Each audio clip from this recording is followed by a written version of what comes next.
Voltando à sua atividade, ele cuidou das fontes, tirou o barro, o lodo, as folhas velhas e os troncos apodrecidos. A água novamente ficou límpida e voltou a correr puro nos riachos, abastecendo aqueles grandes reservatórios com água de boa qualidade. A epidemia acabou, a situação da cidade melhorou, o verde voltou e tudo como antes por causa do trabalho do guardador de fontes. Então, eu gosto muito desse texto. Ele faz parte desse livrinho aqui que se chama Mães Fiéis Guardadoras. E depois o autor ele fala assim que o trabalho da mãe ele pode ser considerado como guardador de fontes. Às vezes, quando nossos filhos prosperam, se tornam homens valorosos, talvez ninguém vai chegar em você e falar assim: olha, parabéns pelo seu trabalho, você educou muito bem seu filho. Mas, de repente, se às vezes uma criança faz uma criaçãozinha e as pessoas perguntam, né? Cadê a mãe dessa criança? Nunca perguntam do pai, geralmente perguntam, cadê a mãe dessa criança?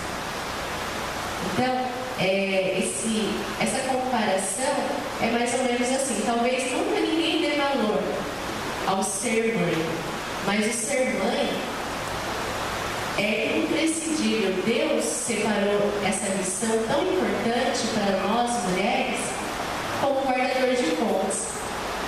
Nós temos a obrigação e a responsabilidade de criar, educar, de limpar. E esse limpar não é pegar e enfiar embaixo do chuveiro e dar um banho, que é a coisa mais fácil do mundo.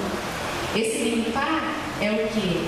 É você educar, é você formar pessoas com valores, pessoas que saibam discernir o bem e o mal, pessoas que saibam ser bondosas, pessoas que trabalhem sem prejudicar outras pessoas.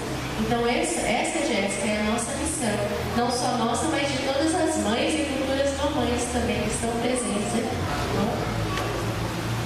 Ao educar filhos, as mães estão preparando homens e mulheres para Deus, para a família, para a nação e para o mundo. Mãe, o seu ministério é uma missão que interfere não somente na existência dos seus filhos, mas na vida de muitos e muitas gerações, filhos, netos, bisnetos. Você, querida mamãe, tem um ministério fundamental de levar seus filhos a serem fontes límpidas para o Senhor e conservá-las limpas, desobstruídas de toda a impureza. O seu trabalho como guardadora de fontes é fundamental.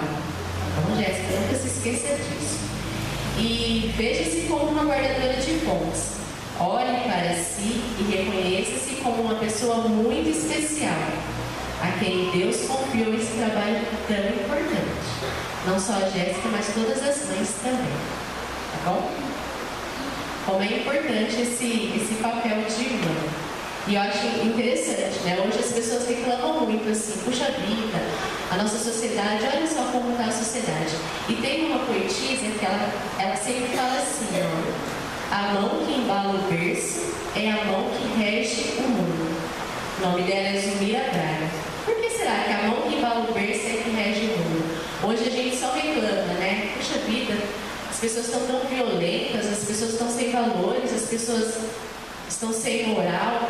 Mas será que as guardadoras de fontes não estão falhando um pouquinho também na hora de limpar essa fonte? Eu não vou dizer, não vou generalizar, porque às vezes também a gente cuida, a gente limpa, mas a gente também tem a consciência que um dia, eu tenho consciência que um dia a Elô, o Felipe, o Lourenço, a Ana Laura, eles vão escolher o caminho que eles devem seguir. A gente limpa, a gente cuida, e um dia eles vão tomar a decisão por eles. Por isso que a salvação é algo individual, mas a gente, nós pais, temos a responsabilidade de conduzir, sempre. Mas um dia, em nome de Jesus, eu acredito que todas essas crianças que eu citei, e as crianças que estão aqui na igreja, eu profetizo em nome de Jesus, que elas vão escolher estar no caminho do Senhor.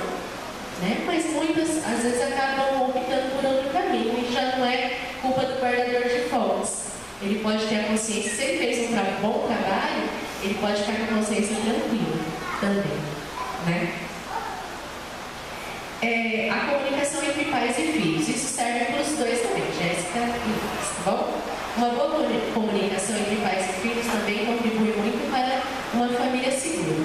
E hoje a gente vive numa sociedade que os valores eles estão meio mudados.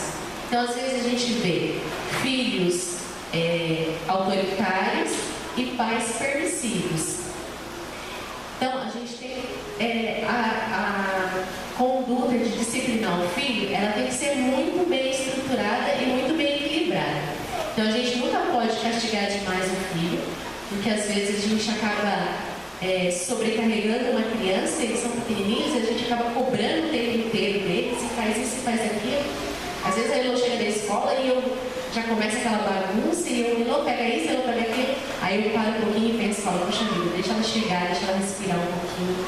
Depois eu começo a pegar no pé dela. A gente quer cobrar demais. Mas também a gente tem que cobrar um pouco. Por quê? A gente não pode deixar. A Bíblia fala que a criança que é jogada à sua própria sorte, ela envergonha a mãe. Porque a criança não se cria sozinha, né? Lourenço não vai se criar sozinho, ele precisa da direção de vocês. Então, disciplinar com equilíbrio, mas sempre orientar o caminho que ele deve seguir. Até um certo ponto, ele ainda não sabe fazer as escolhas dele. Então, a gente está aí para poder orientar. Os pais são o maior diferencial para os filhos quanto ao modo de agir e comportar-se. Filhos comumente absorvem tudo que os pais lhe representam. E a gente percebe isso nas ações. Às vezes você chega em casa assim, Jéssica e Lucas, aí você começa a observar a Ana Laura e você fala assim, puxa vida, tudo que eu faço a Ana Laura faz. Aí a gente começa a se policiar um pouquinho mais também, porque às vezes a gente fala algumas coisas assim, não palavrões, essas coisas, porque eu acredito que isso não existe em lar cristão. Mas às vezes até algumas coisinhas assim, por exemplo, às vezes a Ana fala, mãe, procura você. Eu falei, eu vou procurar não, sou desempregada. Aí um dia eu cheguei em casa e pedi, Elô, faz não sei o que pra mim. Ah, eu não vou não, não sou empregada. Aí você para e pensa assim, puxa vida, é uma coisa que eu já não posso falar, né? Porque como eu vou brigar e como que eu vou cobrar dela se eu mesmo falei isso pra ela? Então a gente também, quando a gente se torna pai e mãe, a gente começa a se policiar um pouquinho mais. E a gente vê que eles são espelhos. O Lucas ele vai perceber que quando o Lourenço estiver maiorzinho, porque geralmente é assim, a filha puxa um pouquinho mais a mãe, né? Então está em contato e às vezes que a gente fala, às vezes que a gente briga, elas fazem igualzinho. E o filho, ele vai sempre puxar pro lado do pai, por isso que precisa de uma figura paterna, sempre presente. Porque o menino, ele vai se espelhar em você, Lucas. Então, vai ter um dia que você vai olhar e falar assim, meu Deus, ele está fazendo exatamente tudo o que eu faço. Aí, o que é bom, você pode deixar, mas o que você fala, isso daí não é legal.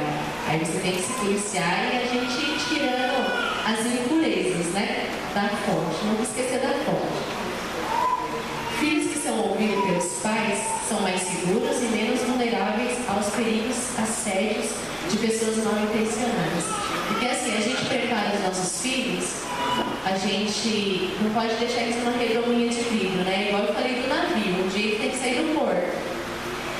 E quando a gente tem uma comunicação aberta em casa, de conversar, sentar, de ouvir, e isso também faz parte da qualidade da mãe. A mãe ela tem essa sensibilidade a mais de sentir o que a criança está sentindo, o sentimento que ela está tendo ali naquela hora. Às vezes ela tem um ataque de raiva, o pai já fica meio estressado, às vezes achando que é birra.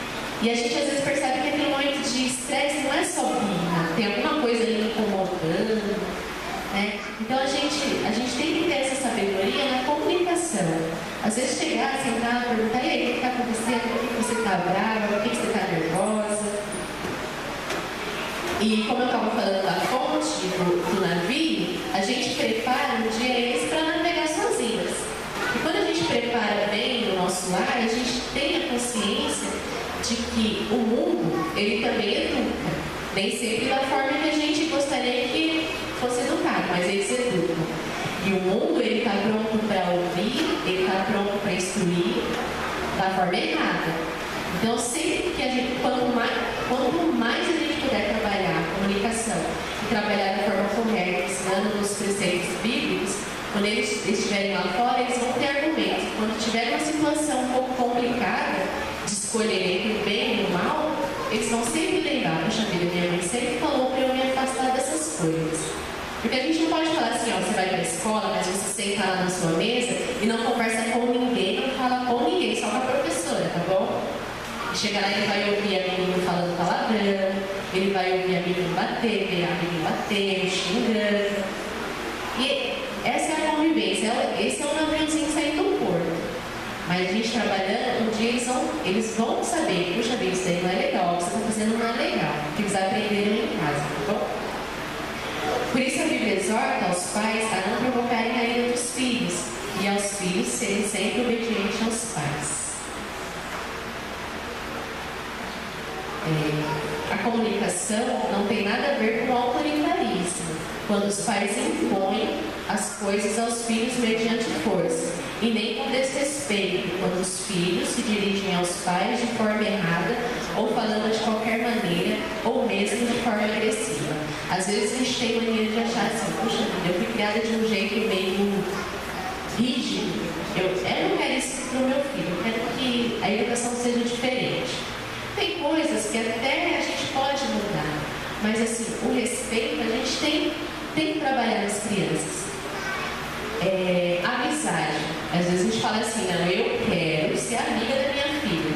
Porque se eu for amiga da Elô, se você for amiga do Lourenço e da Ana Laura, eles vão sempre chegar e vão contar as coisas pra mim. Só que vai ter a hora de se desenvolver essa amizade, que é já quando está adolescente, né? Turminha dos adolescentes, ali, os jovens. Então essa é a fase da amizade. Quando eles são pequenininhos, eles precisam do quê? De um pai e de uma mãe. Dá para ser amigo depois, mas primeiro você precisa de um pai e de uma mãe. Então você tem que orientar, exigir o respeito sempre, nunca deixar que eles sejam autoritários com vocês, porque vocês sempre vão definir o caminho que eles devem seguir. E depois, com certeza, eu acho que todas as pessoas aqui que têm filhos mais velhos, hoje podem falar assim, não, eu sou amigo do meu filho. Porque aquela fase difícil já passou, ele já fez a escolha dele, e agora dá para ser só, tem que ser mãe ainda e pai, mas dá para ser um pouquinho mais de amigo. Nessa idade pequenininha do Lourenço, da Ana Laura, vocês têm que primeiro ser pai e mãe, sempre. Bom, esse foi um pouquinho mais sobre as mamães. Agora eu vou falar um pouquinho sobre o papai. Sobre o papai, quero primeiro falar que o pai, ele sempre tem que ser o líder do lar e o sacerdote do lar. Essa responsabilidade foi dada ao pai. A mãe acaba ficando um pouquinho mais, então a gente acaba sendo responsável por educar um pouquinho mais, orientar um pouquinho mais, mas o pai ele tem que ser o sacerdote do lar. Ele tem que cuidar da vida espiritual, não só da esposa, mas também dos filhos. E eu vou falar agora com o Lucas. Lucas, duas coisas que você vai ter que aumentar na sua bolsinha aí: a paciência e a ajuda. Por quê? Primeiro filho, a gente tira de letra. Às vezes a gente se atrapalha um pouquinho, mas a gente acaba tirando de letra. Quando vem o segundo, falta tempo para um monte de coisa. Então a gente acaba gritando pela ajuda do pai. Gritando, restando, pelo amor de Deus, me ajuda que eu não estou dando conta. Então, você vai ter essa responsabilidade de auxiliar um pouquinho mais. Até na hora de sair, agora quando sair com os dois, a Jéssica vai ver como é difícil. Então tem dia que o William não está. Se eu não tiver uma pessoa ali para me auxiliar, é muito complicado sair com os dois. Porque aquela história, aquela teoria que me falaram lá no começo, não está muito certo não nessa hora. Ah, você tem que dar mais atenção para a Elô e o Felipe é só isso, não dá muito certo. Então sempre acompanhar a Jéssica nos lugares, planejar sempre, vamos sair em tal lugar, então tá, vamos ver o dia que a gente pode ir junto. E outra coisa que você vai ter que aumentar muito na sua malinha é a paciência. Porque vai ter dia que você vai chegar e a Jéssica vai estar com os nervos por da pele. Porque é muita coisa, é muita responsabilidade e às vezes nós somos humanos, somos mulheres e às vezes a gente acaba pedindo socorro também, né? Tá aí meu marido que não me deixa mentir, a gente grita por socorro. E às vezes ela vai chegar e vai falar um monte pra você assim, tô nervosa, não sei o quê. Aí você sempre pensa assim, puxa vida, as coisas pra ela também tá muito fácil. Aí Aí, ao invés de você ficar nervoso também, discutir, você... Opa, peraí, deixa eu ver o que eu posso ajudar para amenizar aí a correria da Jéssica, tá bom? E para você, Lucas, não só para o Lucas, mas para todos os pais que estão aqui, os que já são pais e os que pretendem também um dia ser pai, eu vou passar um vídeo, vou pedir para os meninos soltar. Então eu vou encerrar com esse vídeo falando sobre a responsabilidade do pai no lar, tá bom? Queria que vocês prestassem bastante atenção.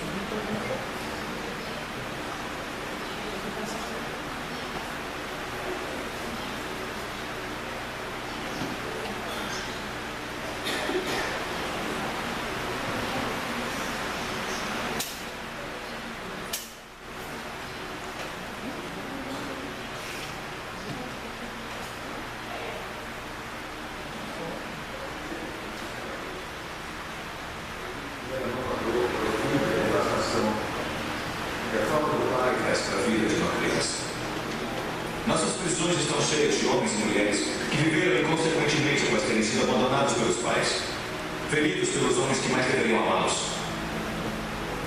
Muitas dessas crianças agora seguem este mesmo padrão de responsabilidade que seus pais seguiram. Enquanto tantas mães se sacrificam para ajudar seus filhos